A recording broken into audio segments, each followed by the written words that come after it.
If you can stay with this video long enough for me to connect all of the dots for you, you will see that the Book of Enoch is a common monomyth. I'm going to have to show you some steps, though, and you may not understand what a monomyth is. It's very complicated. But I'm going to show you some things in the Book of Enoch that illustrate that it is doing things that are identical to other stories. There's a lot of videos up these days of people, showing how, look, Jesus isn't the only one that was born to a virgin and died and returned and all that kind of stuff. There's the flood stories, all that. There's all this plagiarizing going on. What they don't understand is they're seeing the template steps of a monomyth. And people are close to seeing it, but they don't quite understand it. My name is Dan Paulson. Welcome to the video. Now, if you're a fan of the work of Billy Carson, this is not going to be your kind of video. Yeah, he is to the Book of Enoch what a Christian is to Genesis. They just treat it like it happened straight up like that.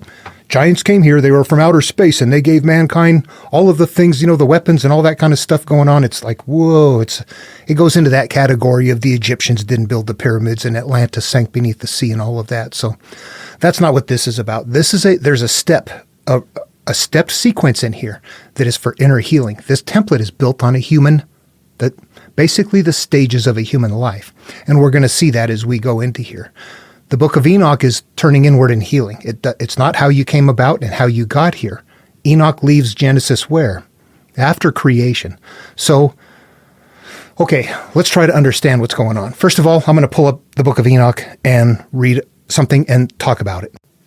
Okay, for the purpose of this video, I'm just working with a download here, R.H. Charles translation from the Clarendon Press, Oxford.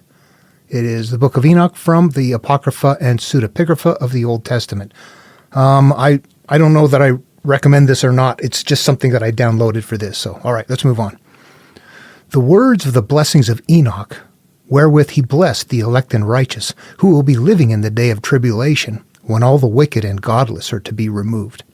All right, I'm going to stop right here because this is packed full. First of all, Enoch. Who is Enoch? He's blessed, elect, and righteous. He's a special person. He's many called, few are chosen. He's in that category. Many carry the ark, few look inside.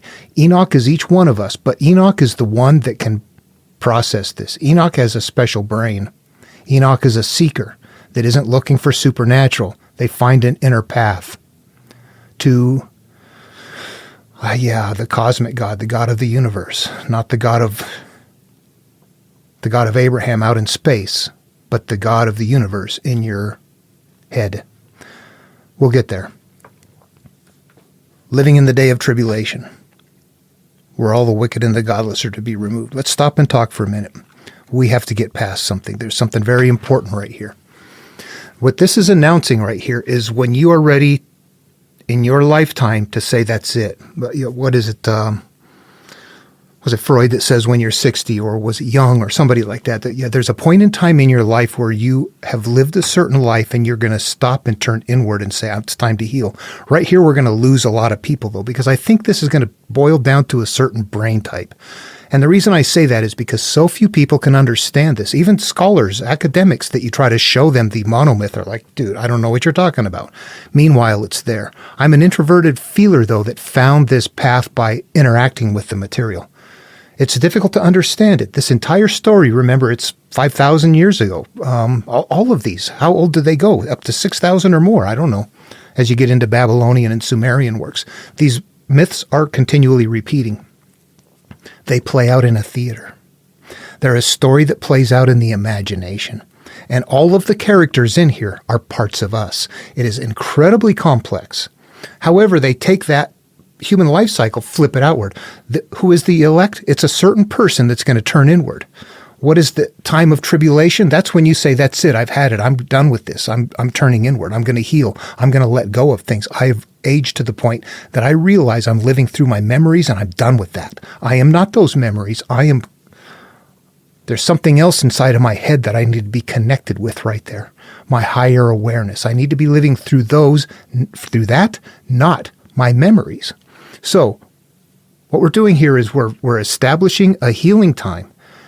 The world that needs to be destroyed. Imagine this. Go sit someplace quietly and look at your life. Just think about your entire life, where you came from, what your experiences were like, your schools, certain experiences along the way, where you went, how you judge things as a result of all of that. That's your world right there. Does it need to be destroyed? How is it?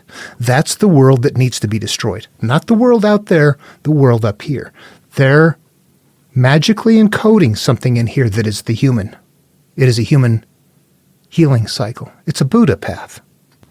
All right, I apologize. I can't go into incredible detail on this numbering pattern in this video. You have to kind of follow my work. These numbers right here, this 3 and the 7, developed on day 7 in creation. There's a 3 and a 7 developed there. And then from there, you'll notice some analog farms, or some they're numbering sequences in Genesis, like Adam's analog farm, Terah, or Shem's analog farm. I apologize. On editing, I caught this. I call them analog farms because that's where you gather up the numbers. What it is Adam's lineage. Their lineages. And then there's that weird Sodom story that doesn't make any difference anyway. You could take it completely out. Sodom still has to get destroyed.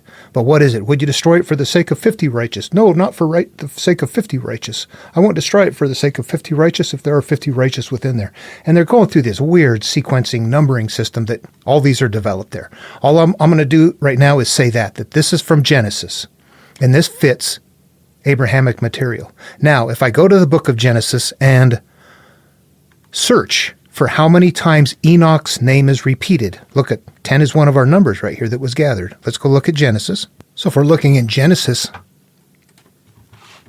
Enoch's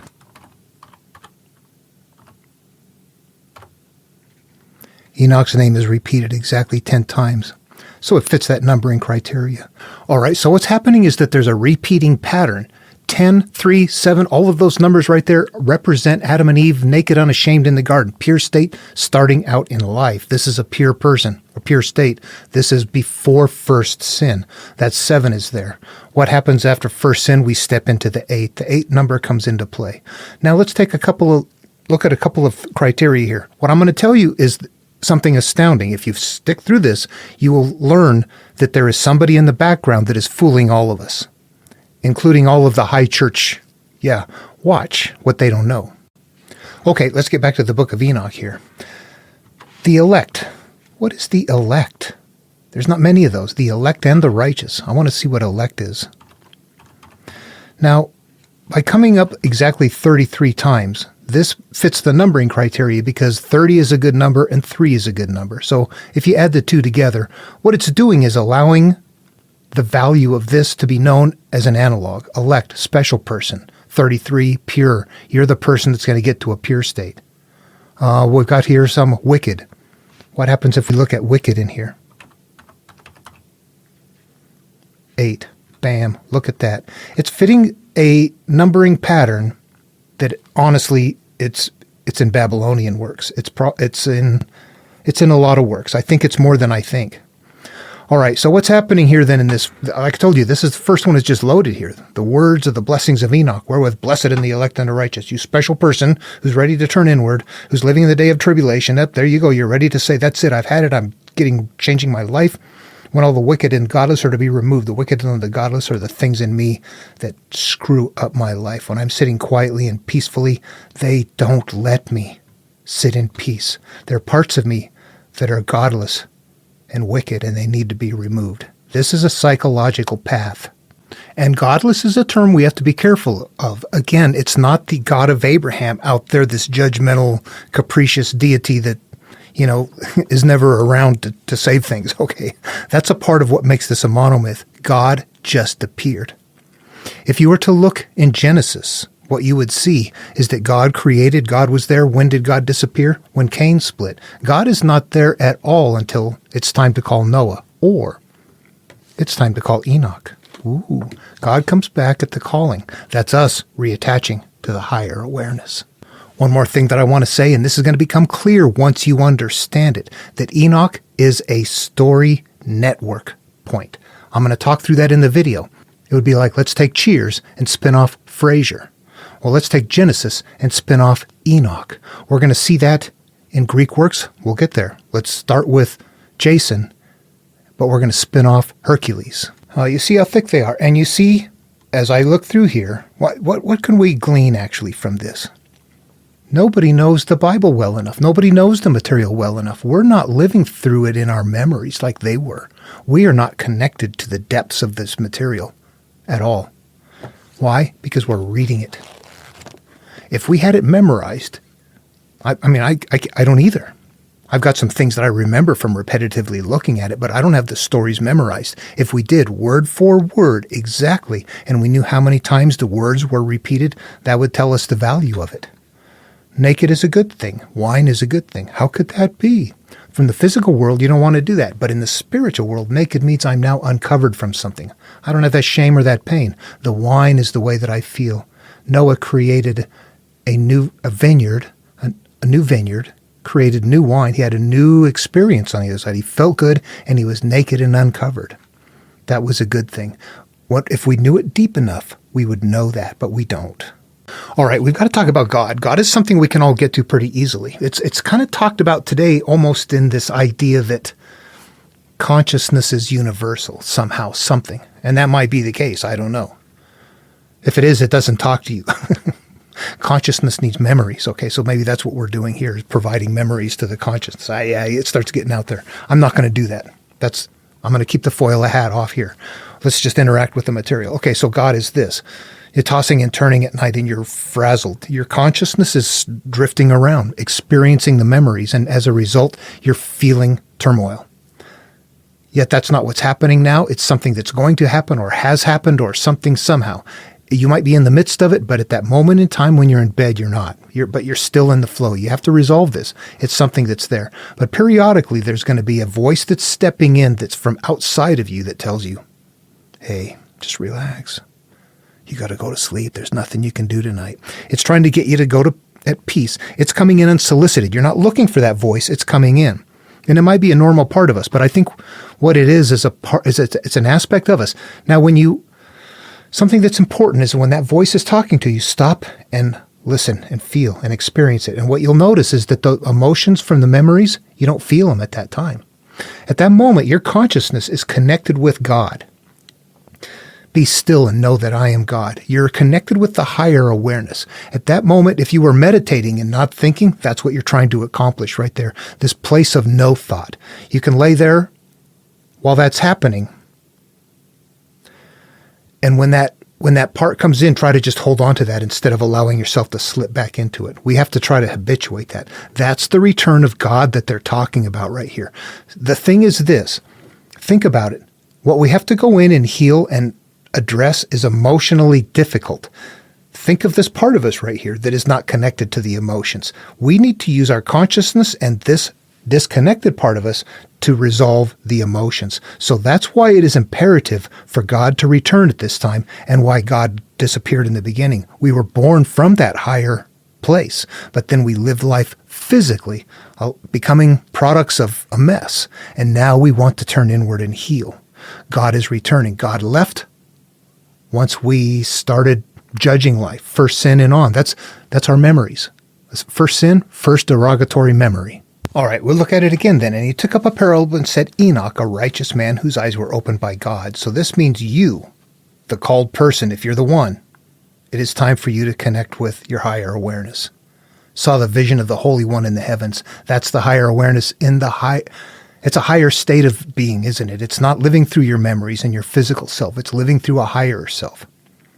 You know what I should say right here? If you know Eckhart Tolle, he talks about his enlightenment. It was some years ago, and he was tossing and turning. He was going through that nighttime turmoil thing, but he recognized that voice coming in, and he was asking himself, or no, he was saying to himself, I can't live with myself. And then it began to dawn on him, and he said, who is there, like two people in here? How come I have this dialogue? What is going on? And what he realized at that moment is exactly this. We emerge from this higher source, whatever it is. We become physical beings. However, as physical beings, we have no capacity to grasp where we come from. It's just that if it's conscious, it's empty, isn't it? When you're born, you have no memories. So if you're pure consciousness, it doesn't do you any good. You have no memories. You can't work with that consciousness. We're alive, obviously, but at any rate, what happens is we come from that, and then we live our physical life and develop our memories based on where we come from. And what we want to do if we're the right person is to understand later, oh, I have become this physical being now that has the capacity to think, but I'm really this higher awareness up here. I am not those memories. I'm living through those memories because that's how I learned to become human. Now I have to rise above that and go, oh, I see all the hurt, all the things, all the judgments I've got hanging on to, all the stuff that's keeping me in this flow. I've got to learn to resolve all of that stuff. If it's affecting me, if it's stored up here, and I need to live from this higher self. That's who we really are. That's the reality of it. The reason that is very important to understand is if you're going through these stories, you're going to see that is right in Genesis. God disappears Cain and Abel right at the split. We're Cain and Abel at the split. When we turn into Cain instead of Abel, we kill our other self. Our other half, we lose contact with the higher awareness. God leaves. When does God come back? When it's time to call Noah. We are now Noah turning inward. That's a very primitive one. If we go down to chapter 12, where Abram and Sarai are called, God gets all them set up, puts them in a land of famine, and disappears. And they have to leave, and they go to Pharaoh, and she gets, Pharaoh marries Sarai, and they get all kinds of things, and God's not there. God sends plagues, or there's, images, voice from God, or angel of God. Those are the times when you're at night and it's trying to talk to you. That's the angel of God. Those are references to the times that you're sitting there going, damn it, I know what I should do. I feel okay right now. And then you slip back into oh my God, I'm back into the turmoil. Those are the angels of God, or the visions of God right there. Okay, it's pretty bizarre, but that's how it works. All right, so what happens then is that God physically returns in chapter 17 when it's time to convert Abram and Sarai to Abraham and Sarah. That represents us converting from our earlier unaware self to now our aware self. That's why that's important to know that. God disappears, God reappears in the stories if you're in the life cycle. And again, that represents the idea that we need to return to our higher awareness. The chosen person is going to do that. The rare called person is going to understand that. This is very old stuff, but it's the path of your life and how to turn inward and heal. Deeply nested, which the angels showed me, and from them I heard everything, and from them I understood as I saw, but not for this generation, but for a remote one, which is to come. Okay, so this means it's going to be in the future. We know what to do, and we're going to have to go heal. Our eyes have been opened. Concerning the elect, I said, and took up my parable concerning them. The Holy Great One came forth from his dwelling. There you go. Hey, shh, you got to go to sleep. There's nothing you can do. That's the Holy Great One coming forth from his dwelling right there. We don't know that. And the eternal God will tread upon the earth, the physical earth, even on Mount Sinai, and appear from his camp and appear in the strength of his might from the heavens of heavens. So this is all an overhead in the mind experience right here. Written in such a way that people that can't figure it out are going to think it's true. Yeah, it's really true. And all shall be smitten with fear, and the watchers shall quake, and great fear and trembling shall seize them to the ends of the earth. Okay, so who are the watchers? And the high mountain shall be shaken, and the high hills shall be made low, and shall melt like wax before the flame, and the earth shall be wholly rent in sunder, and all that is upon the earth shall perish, and there shall be a judgment upon all men. Okay, that should sound like Genesis. And what is that? The earth shall be wholly rent in asunder, and upon the earth shall perish, and there shall be a judgment upon men. Verse 7 here, chapter 7 is where the flood is. I don't know. It could be a coincidence there. But with the righteous, he will make peace, and he will protect the elect. Okay, so this is an inner healing part. So who are the righteous? There are things about you that are good qualities, and there's things about you that are bad qualities. We need to make peace with our good things and get rid of our bad things. We need to live in a way that we're just not frazzled and doing things that we regret or that is causing us cyclical pain. And you know what, guys? I'm interpreting something really old and very complicated. If you want something simple and easy, this is it, the 4 agreements. I'm going to read something, just a couple of paragraphs right up front here. This should really just ring true. Once you interpret the monomyth. Once you learn to do that, you'll see how true this is. Thousands of years ago, the Toltec were known throughout southern Mexico as women and men of knowledge. Anthropologists have spoken of the Toltec as a nation or a race, but in fact the Toltec were scientists and artists who formed a society to explore and conserve the spiritual knowledge and practices of the ancient ones. They sound like they're versions of gurus, sages, and that sort of thing, yeah. Toltec knowledge arises from the same essential unity of truth as all the sacred esoteric traditions from around the world. Though it is not a religion, it honors all the spiritual masters who have taught on the earth. While it does embrace spirit, it is most accurately described as a way of life, distinguished by the ready accessibility of happiness and love. This is more like Taoism, Buddhism, a way of life. The agreements. The agreements are what you have decided upon. The judgments you've made. The things that you have become. The mote in the eye, the odd against your brother, all of it is the same thing, a pile of judgments. We need to become poor in spirit, devoid of, empty of. Okay, so if you're looking for it simple, this is it. What I'm doing right now is very complicated, but it's going to distill to this. And they shall all belong to God, and they shall be prospered, and they shall all be blessed, and he will help them all, and light to them shall appear to them, and he will make peace with them. This is our inner selves. We've got to make inner peace. And behold, he cometh with 10,000 of his holy ones to execute judgment upon all and to destroy the ungodly. We're setting up for an internal battle to go destroy the ungodly. If we were to, let's make a comparison. Let's stop right here and go look at Ezekiel. You may see some color-coded patterns I've got going on here. There's chi bar number 8. There's a crossing we have to make. What do we have here? Ezekiel. Now it came to pass, there's a certain time, and I saw visions of God. So there was a certain thing going on. What happens here is he sees a whirlwind coming out, and there's all kinds of things described here. This is where, the ancient alien people think the Bible is describing a UFO or something. What it is describing us. It's describing what we have become. You can see things in here that are very encoded in here. As for their rings, they were so high that they were dreadful, and their rings were full of eyes round about them 4. So there's 4 directions. I'm not quite sure why that is yet. We have 4 rivers coming out of Eden, too. It denotes something there. But the full of eyes, that means that the rings that are full of eyes, those are the judgments that we've made. Those are the memories. Those are all of the hurt things, the full of eyes. And when the living creature went, the wheels went with them, and the living creatures were lifted, and the wheels were lifted up. And wherever the spirit was to go, the wheels were lifted up over against them, for the spirit of the living creature was in the wheels. This is cyclical, full of pains. We are cycling because of our judgments.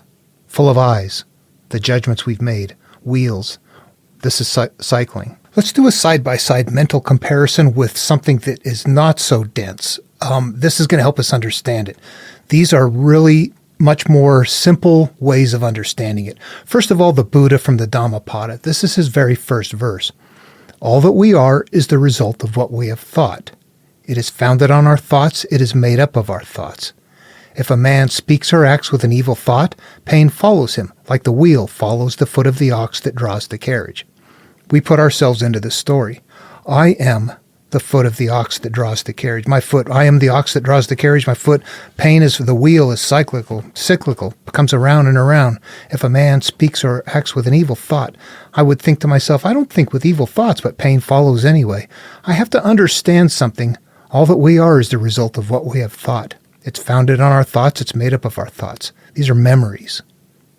If I have a bad memory, pain follows me, like the wheel follows the ox that draws the carriage. An unresolved issue, a hurt, a pain. That's what that evil thought really means. Something unresolved that hurts me. Pain follows me cyclically. Lao Tzu, the Tao Te Ching, right on the first page. Naming is the origin of 10,000 things. Naming means we are having life experiences. I like this, I hate that. I like this, I hate that. That makes me feel this way. How many memories do we have? That's what we become. Naming is the origin of the 10,000 things. We become this product, these 10,000 things. Caught in desire. You see only the manifestations. It's not physical desire. It's caught in holding on to these things you continue to see their manifestations. This is telling us exactly what the Buddha is telling us if we know how to interpret it. We're mental products and pain follows cyclically. We are mental products and pain follows cyclically based on what we're holding on to. Ezekiel, the Old Testament, there we have it in a complex way. The rings so high, the dreadful. The rings were full of eyes, round about them four. Those are the 10,000 things. And when the living creatures were lifted up from the earth, the wheels were lifted up. Wherever they went, that's where their spirit went, and the wheels were lifted up over against them, for the spirit of the living creature was in their wheels. Caught in desire, you see only the manifestations. Whatever you see, whatever you're holding on to, continues to cycle. That's it. Honestly, that sounds pretty Buddha down here at the bottom, on number 20 down here. And the wheels were lifted up over against them, for the spirit of the living creature was in the wheels. Wherever the spirit was to go is where they went. If a man speaks or acts with an evil thought, wherever the spirit was, that's the evil thought. The inner, what is your spirit? It's our bundle of memories that we're living through. Whatever that is, wherever their spirit go, the wheels were lifted above them. So pain follows evil. This one says wherever, so it means it implies good or bad. Buddhist does too, but I only put up one half of his verse, not the other half. So this one has covered both of them in one. It says wherever your memories are, that's where you're going to go. This one says, the Buddha says, bad pain follows. However, if it says pure, then happiness leaves like a shadow that never leaves. So the cycles stop. Really simple and really complicated ways of teaching the same lesson across cultures and time in different ways. One path. And there was a voice from the firmament that was over their heads, and they stood and had let down their wings. There's a voice from the firmament over their heads. In fact, let me put them up here real quick. Ezekiel is right here. There was a voice from the firmament that was over their heads. And I've imported this from Enoch. Concerning the elect, I said, and took up my parable concerning them. The Holy Great One will come forth from his dwelling. There was a voice from the firmament that was over their heads. The Holy Great One will come forth from his dwelling. So whenever you're reading, and it's if it's a monomyth, this is going to be right in the beginning. Somewhere up front is going to be some sort of a reference. Babylonian stuff that's older, it was not a monotheism, it was a polytheism, but the gods were, they held council in Andaruna. Andaruna is the meeting place of the gods. Anytime you see things like that, it's thoughts in the mind, but it's higher awareness thoughts. It's not with the memories, the evil stuff that needs to be defeated. It's with the God, the higher self. It's played out in the head. It's going to take time. They had their lives. We give it 5 minutes. And the throne and the likeness of a man upon it.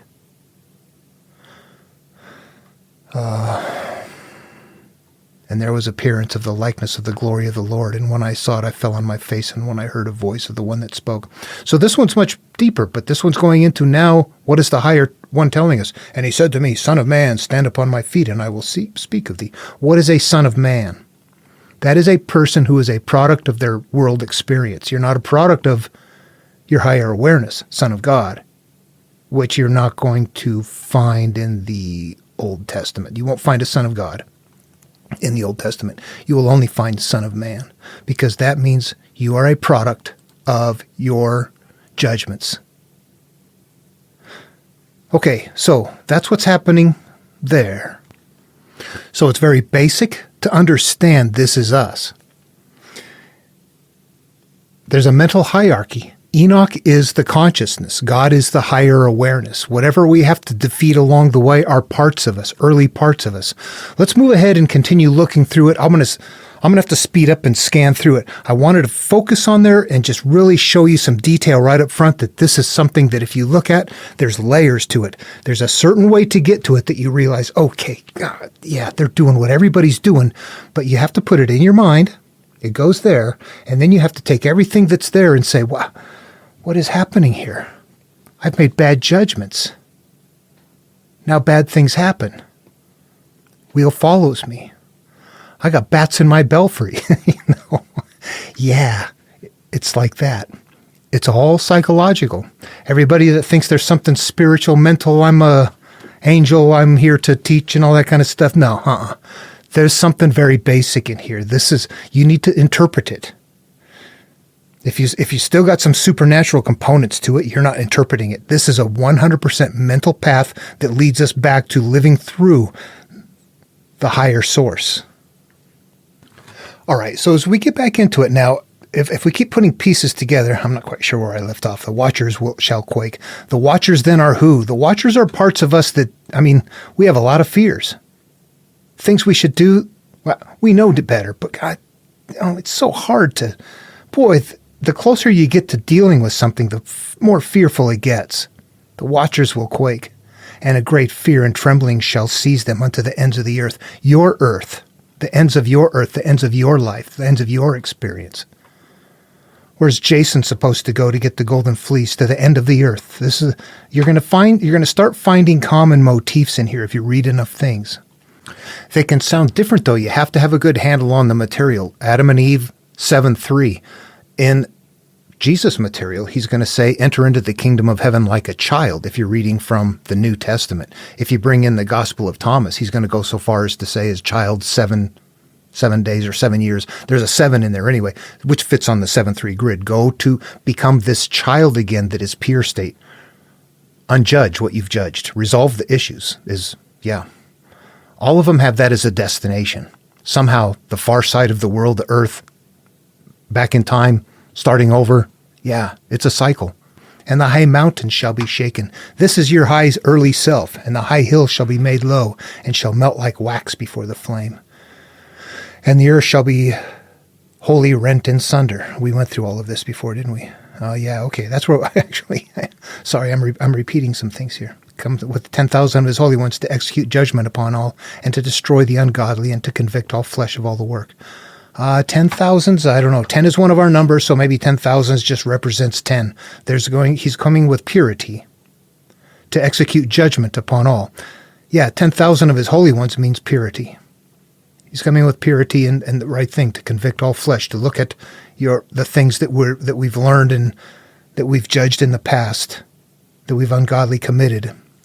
It's not ungodly. What these are our judgments. They're normal life judgments because we've had experiences. Sometimes it might be something like, I'm ashamed because I got raped. I feel hatred because somebody did this or something like that to me. All of those are things that we are living through, and we have to understand they are called ungodly. But it's not because in the physical world they're not of God. That's crap. They are not of the pure state that we come from. They're judgments that we've had in the physical world that helps us become human, but we need to grow beyond in order to get back to our higher self. So we have to understand they're ungodly, which means that they're not they're memories. They're memories that we're living through, not a higher state of being, not a connected state of being. That's what that really means. Chapter 2. Observe you everything that takes place in the heaven, how they do not change their orbits, and the luminaries which are in their heaven, and how they rise and set in order in each of its season, and transgress not until their appointed order. These are the cycles in your mind. The heaven is your mind. What's happening upstairs? Everything that takes place upstairs cycles over and over again. Behold the earth, the things that are in your world experience, the things which take place on it from first to last, beginning and the end. Alpha and Omega, how steadfast they are. Things just cycle. Then none of the things of the earth change, but all the works of God appear to you. Whew. Yeah. Everything has a season. Under heaven, things continue to cycle. Behold the summer and the winter, how the whole earth is filled with water, and clouds and dew and rain lie upon it. I'm not sure what that means. Summer and the winter. There's always... I don't know. Fertilize. Observe and see how in the winter all the trees seems as though they have withered and shed all their leaves, except 14 trees which do not lose their foliage, but retain the old foliage from 2 to 3 years till the new comes. All right, so I don't know what that 14 means. 14 is a number that is retain the old foliage from 2 to 3 years till the new comes. 14 would be like a transition time. 13 is a bad thing. 15 is a good thing. So 14 is between 13 and 15. This might mean transition, which do not lose their foliage, but retain the old foliage from 2 to 3 years till the new comes. Yeah, maybe so. And again, observe the days of summer. No, I'm sorry. I got it. 4 is a division. 4 is division. What's chapter 4? Cain and Abel. We divide. 14, division happens. Okay. All right. Without going into the thick detail of it, what they're doing right here is setting up initial things like cause and effect, mental hierarchy. Things like that are nested in the verbiage. That things continue to cycle around. That whatever is planted emerges cyclically and repeatedly. Okay, what's really important as you're reading through these and you're trying to process them is you have to read through each one of these blocks of weird things and go, this somehow is mentally interactive in my head. However, some of the stuff is so old, we're really out of touch with it. What I want to do is address in this case, before the bad person has to get trapped away, there's a part that happens that you don't see it happen in Genesis. Right here, we're going to have the sons of God come down and violate the beautiful daughters of women, just like we have in the Bible, but it's going to go into a lot of detail. And what is that detail for? The first thing I want to do is play you a video from the guy I mentioned earlier. And just listen to. This is popular, not highly popular, but it's more popular than the monomyth understanding. To knowing that this is a internal mental pathway right here. The Book of Enoch, powerful book. You know that Enoch was a real powerful man because he's talked about in the Bible, yet his book is not in the Bible. It was left out by accident on purpose. And the reason why is because he's talking about, and he calls these beings by their names, beings that were not from earth, that came here from up above and engaged mankind. They taught us how to build weapons. They taught us about perfume and makeup. They taught us how to make jewelry and beer and all this other crazy stuff, right? So these beings were physical, corporeal beings. All right, the world of rabbit holes. Yeah, okay. So there's something about his delivery. There's that point right in the beginning. Where was it? This right here, this laugh. I don't know why. It just bothers me to hear it. Yet his book is not in the Bible. It was left out by accident on purpose. Okay, I don't know why. It just sounds like an uncomfortable spot, and then it's followed up with that left out on accident on purpose. Okay, what it is, it's a monomyth. And I think that people in the background do know that it's a monomyth. When you see it, you're going to understand something, that we're not allowed to know something that is secret, but it's behind the scenes. Okay, and what he's doing is it's like a Graham Hancock thing. Let's just grab this and run with it and make it add all kinds of stuff to it. There's a part in Enoch that he's referring to, though, that I want to talk about, because as we're talking about this, it's like it plays out in the mind. If it plays out in the mind, what is this? Well, let's go read and see what he's even talking about to begin with in Enoch. It's right ahead. All right, in order to progress better, I'm going to have to minimize some of the detail here. So let's get along here. Observe everything that's in place in heaven, all of that's going on. Things are cycling. Observe, see in the winter. All throughout the cycles of our life, things continue. This is very deep and it's very thick. Observe how the trees cover themselves with green leaves and bear fruit. Wherefore, we give fruit. There is the cause and effect. And behold, seas and the river accomplish their change, not task from his commandments. Do not change his task from his commandments, the rivers and the seas. We are flowing in life on a course in concert with it says task from his commandments. It's not really his commandments. Here's what's happened. We get energy from the cosmos to do whatever we humanly want. It comes completely unfiltered. In fact, imagine this. Let's imagine a movie being projected in a movie screen. You know that the movie projector is way up there and the tape is going through it and it's got light going through it. And because there's light going through it, the film coming across it has all of the shapes and everything on it, and that's what makes the image out there. It's the same way with us. The energy coming from the cosmos is just a white light. But whatever we're viewing through the experience of life is coming through the filters of the mental perceptions and our agreements.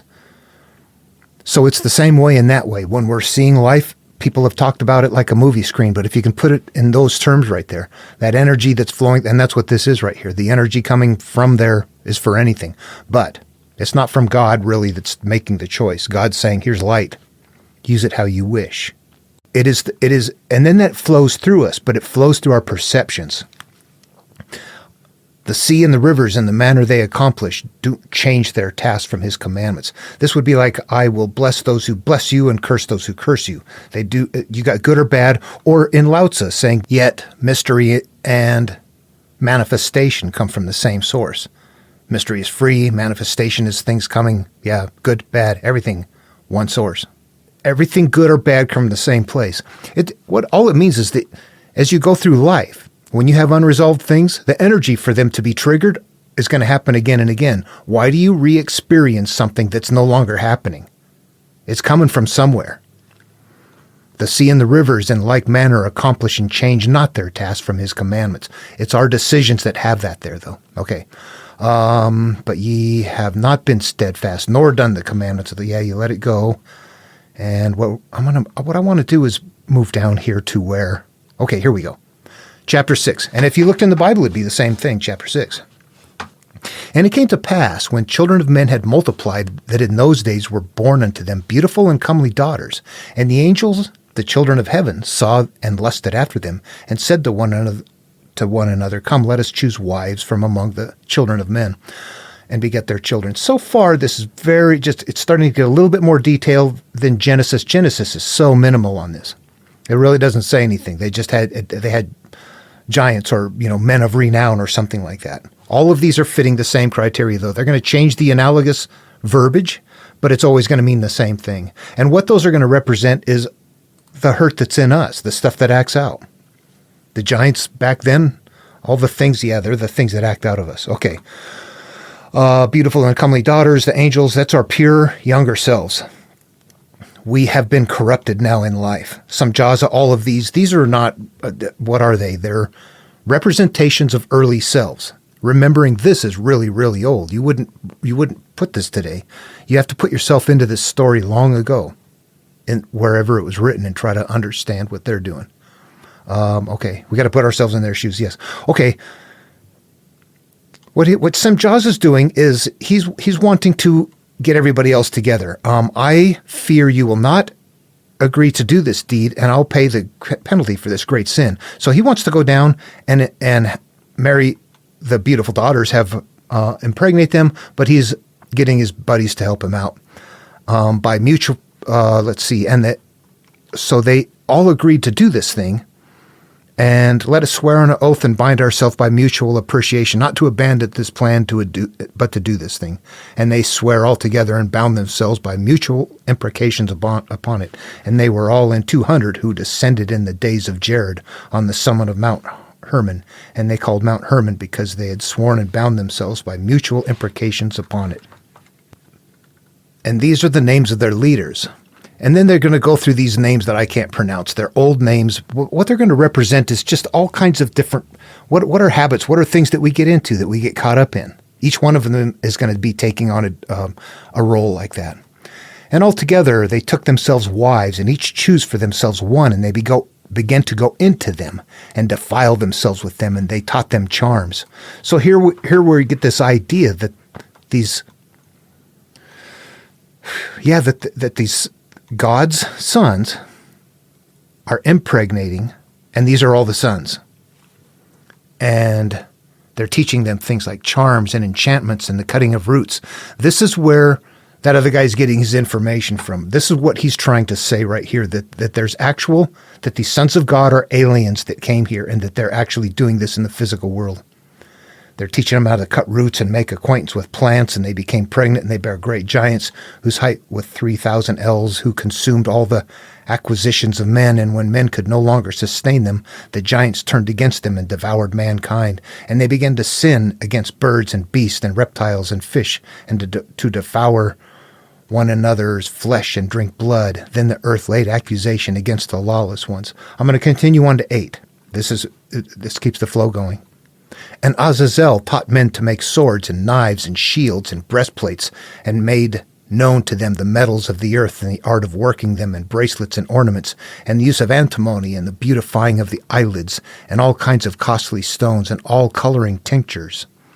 And there arose much godlessness, and they committed fornication, and they were led astray, and they became corrupt in all their ways. Samjaza taught enchantments and root cuttings. Amoros, the resolving of enchantments. Someone else taught astrology. Kokabel, the constellations. Ezekiel, the knowledge of the clouds. Erakiel, the signs of the earth. Shamsiel, the signs of the sun. And Sariel, the course of the moon. And as men perished, they cried, and their cry went up into heaven. But then what do we have here? And then Michael, Uriel, Raphael, and Gabriel looked down from heaven and saw such blood being shed upon the earth, and all lawlessness being wrought among the earth. So, and they said to one another, the earth made without inhabitant cries, the voice of the crying up to the gates of heaven. So the earth is crying out. This whole area that I just read through were these they're teaching them all these things, and giving them the roots and the cutting of roots, and the bracelets and ornaments, the use of antimony, the beautifying of the eyelids and all that. Okay, let's stop and talk about that for a minute. It's happening in the culture, so it's all analogous. So you could look around and see these things happening and go, okay, yeah, I see that exactly. But it's somehow being utilized as analogous representations of something happening in life in their culture that nevertheless fits on the template right there. What this represents is our early life becoming corrupted, that we're making decisions, our early qualities. We were trustful, we were loving, we had all kinds of things. Now we don't trust, we don't love, we have all kinds of issues. Those were the beautiful daughters that have been corrupted. As a result, we've got giants that act out as a result. We bang, knock holes in the drywall, or scream and yell at people, or whatever, all kinds of very mentally not okay things. If you're not happy, and that's a bad word. I should change that to if you don't feel peace. You might not feel happy all the time. That's an elevated emotion. You can't maintain that, or it'll turn to normal. It won't stay happy. You have to keep finding ways of increasing it. So what you really need is to find a null. Something's wrong. And when we accumulate a lot of things, that's what's happening here. But this is the time in my life, early on, before you turn inward. What does this represent? I'll tell you, for me, it represents I'm a called person. I've got the right brain, but I'm not going on this adventure yet. My childhood is not present in the story. Although here, it's teaching me something. This is the time in my life, not knowing anything. I've got my brain type and everything, but I still have all normal human functions, all that. I hit puberty. I want to have sexual relationships. I want to begin having children. I want to begin doing all of the things necessary. I want to dress myself up. I want to look okay. I want to make sure that people go, oh, look, he's attractive, or he's got this nice or that nice, or other things like that. We get into a point early in life where it's important for us to somehow be a part of that world, that later on we're going to go, what have I done? Why am I here? These things are not that important. Why am I focused on them? We're going through that stages, and this right here represents that stage of life in us. What is it from your childhood where you're a happy kid to now when you're ready to turn inward and go, I'm going to conquer this. I got to turn inward and deal with these things. All of this area right here represents that time in our life. It's written very old. It's old. It's hard to get into it. But if we were analyzing it and putting it on the template, what is it? If that's us inside, if there's something in there, what is it? It represents our inner selves becoming corrupted and going through that period of time in life where you just become this wreck, and that the giants are there and all kinds of things. It is now time. The calling is ready to happen. The angels are looking down going, oh, okay, time to go down there and clean things up. Okay, so I wanted to say that about that. Did that make sense to you? I also mentioned there was a network, that it's a network story. Let's talk about that for a second. All right, this is going to be quick and very incomplete, but what we have here is Hercules departs from the Argo during the quest for the Golden Fleece. He leaves the ship to assist his friend Hylas, who is abducted by nymphs. He searches for Hylas and delays his return to the crew, and his absence leads to the Argonauts continuing their journey without him. Now, bear in mind that, or if you don't know, Jason and Hercules are both heroes. They're going to be called heroes that are going to be going on an adventure. I will tell you right now that Noah and Enoch are in that same category, two called heroes that are going to be going on two different adventures. You never send two heroes on one adventure because it represents an inner pathway. There's one consciousness that goes in. One conscious crosses the threshold. What do we have right here? Hercules leaves before they go through the clashing rocks. So he's out of the adventure before Jason is.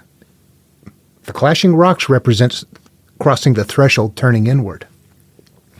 When we get to Genesis, it's an older style with less detail. But what do we have is that Noah goes through a flood. So the crossing is there. But where does Enoch depart from? Enoch is not there. Enoch is gone before crossing the threshold. So in the same way that Hercules left, and then what happens? Oh, Enoch, the story of Enoch picks up there. We've got a creation, and we've got a start here. We've got another, and now we've got a tie point for another monomyth. In the same way with the Jason story, now you have a point where Hercules gets off the island at, well, depending on which story, there's a couple of different versions, but there's then stories made off of that. Hercules' adventure picks up at this island as he gets off the Argo. So you can see what they're doing at some point way back then is they're creating network places to create stories in places where only one hero goes. A couple of heroes are created, but then they separate and go on separate adventures before crossing thresholds. Bingo. That's why Enoch is there. What else?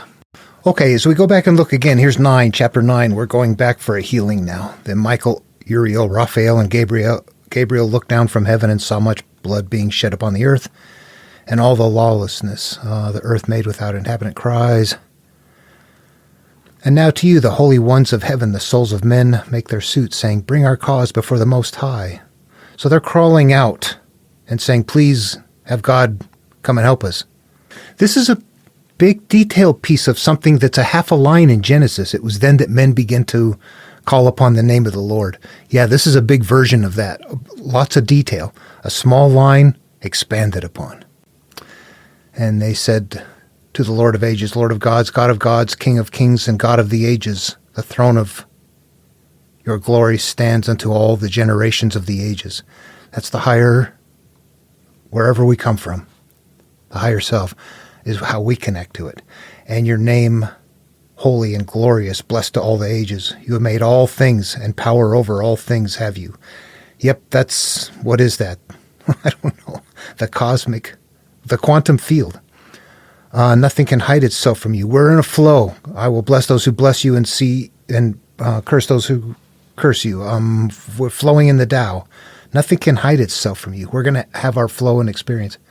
And let's see. You see what Azazel has done, who has taught all righteous on earth and revealed the secrets of the word.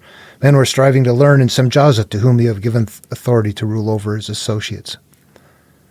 So this represents the early self being given charge. Here, you take over. You're the bad guy. You're the early self, ultimately. This is iterations of us. This is us when we were not what we want to be eventually. And that's who was in charge. Now we're going to say, oh, I got to change my ways, really, is what this comes down to. And so it's just describing what they've done. They've borne giants. The whole earth has been filled with blood and unrighteousness. And now the souls are crying out. It's time. This is internally. Oh my God, I've had it. Please, please. And then the Most High, the Holy One, spoke. Yes, now. And go to Noah and tell him in my name, hide yourself, and reveal to him the end that is approaching, and the whole earth will be destroyed, and a deluge is about to come. So it's cross-referencing where it came from. You got to give homage to that. Yeah, the flood's coming upon the whole earth and will destroy all that is on it, and now instruct him that may escape. Now, what's happening here, he's going to give instructions on how to destroy the evil, but watch what happens. And again the Lord said to Raphael, bind Azazel hand and foot, and cast him into the darkness, and make an opening in the desert, which is in Dudael, and cast him in, and place upon him rough and jagged rocks, and cover him with darkness, and let him abide there forever, and cover his face that he might not see light. So he's not killing him, he's burying him there, trapping him away. And on the day of the great judgment he shall be cast into the fire, and heal the earth. Watchers have disclosed and have taught their sons, and the whole earth has been corrupted through the works that were of Azazel. We get down here, I'm going to jump ahead. To each of them will be 500 years. And the Lord said to Michael, go bind Samjaza and his associates who have united themselves with women so as defiled themselves with all their uncleanliness. And when their sons have slain one another and they have seen the destruction of their beloved ones, bind them fast for 70 generations in the valleys of the earth till the day of their judgment. See, what I want to point out here is that all these bad people are being trapped away. They're not being killed. They're not being killed. Okay, watch this. What I have up on the screen here is the Babylonian creation epic, the Enuma Elish. This is right in the beginning, tablet number 1. And it also, like Enoch, is not a monotheism, it's a polytheism. But listen to this right here. That generation of gods, these are the first gods, these come around. That generation of gods would gather together for wild revels. So they proved bothersome for Tiamat. Their hullabaloo echoed. All this commotion proved unsettling to Tiamat's inner being. So Tiamat is represented by the inner self, and the generation of gods are the experiences that we're having in life. You can see the parallels if you understand that they are analogous terms used in the psyche. So what this would read then is the judgments from the earlier self would gather together and tizzy my mind. This proved bothersome to my inner self. The ruckus echoed like a cacophony in my mind, and it proved unsettling. And she was bothered by their activity with Andaruna. That's the meeting place of the gods, the mind. There was nothing Apsu could do to mitigate their carousing. There was nothing Tiamat could do to quiet them down.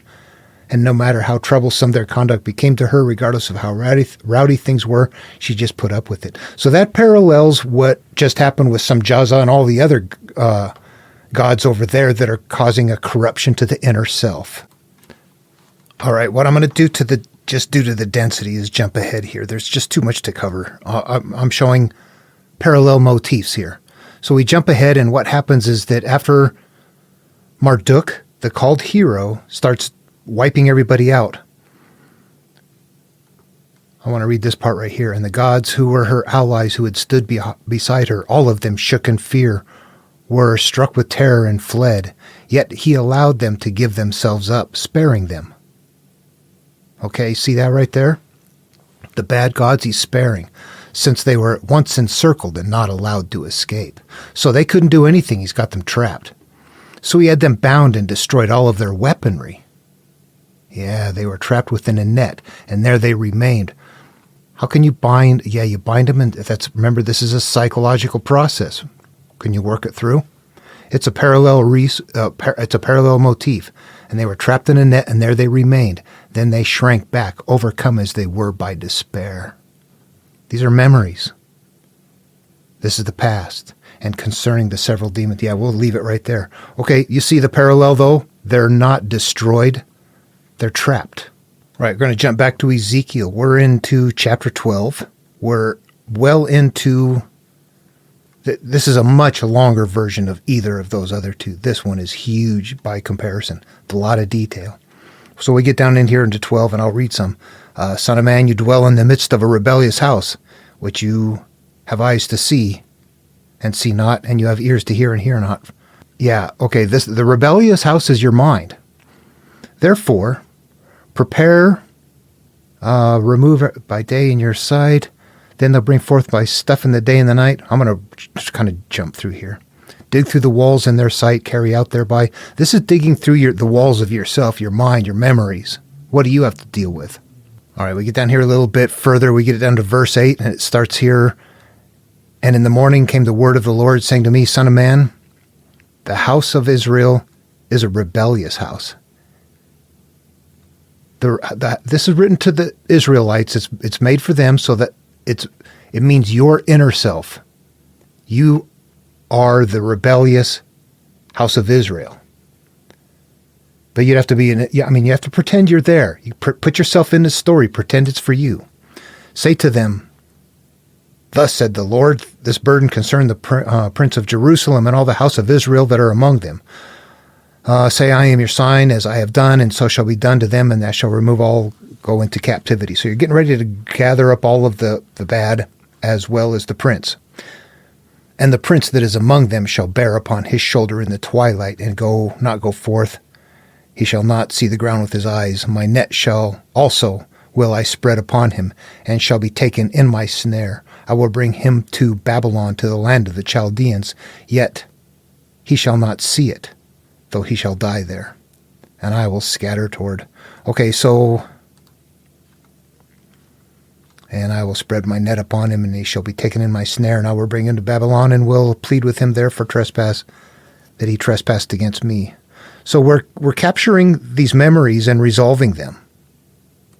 One more, I'm just going to talk about this one. In the story of the Argo, and I'm referring to the ancient Greek myth, the voyage of the Argo. There's an island where Phineas, who's the seer that knows where to go, that they have to sail through the clashing rocks. They don't know that. They have to find Phineas. But Phineas won't talk to them because he's been being punished. His food is being defiled daily by harpies. He gets food brought to him, but they just come down and eat it and render it so nasty that he can't eat any of it. And so what Jason and the two twins that are there chase off the harpies. They have this fight up into the sky. They're like winged archers, and they can fly. So they're chasing the harpies off, and they're going to kill them. But before they kill them, Zeus stops them and says, "Don't kill them, but they'll never bother you again." So here we have exactly the same element. The harpies are the bad element that is causing a cyclical destruction.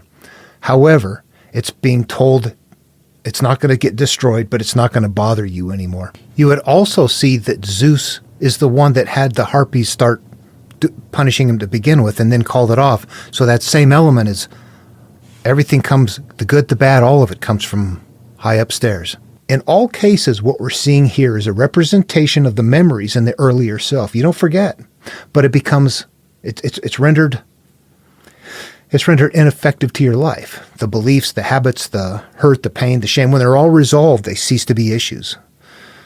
This is a really difficult interpersonal psychological path to inner healing, but it's more than just that, because it directs or it allows your flow in life. What you're holding up here is how the screen of your life is, the manner in which things are being held up here. And in order to change that screen out there, the light's glowing, doesn't matter. It's up here that's creating the life experiences or maintaining it.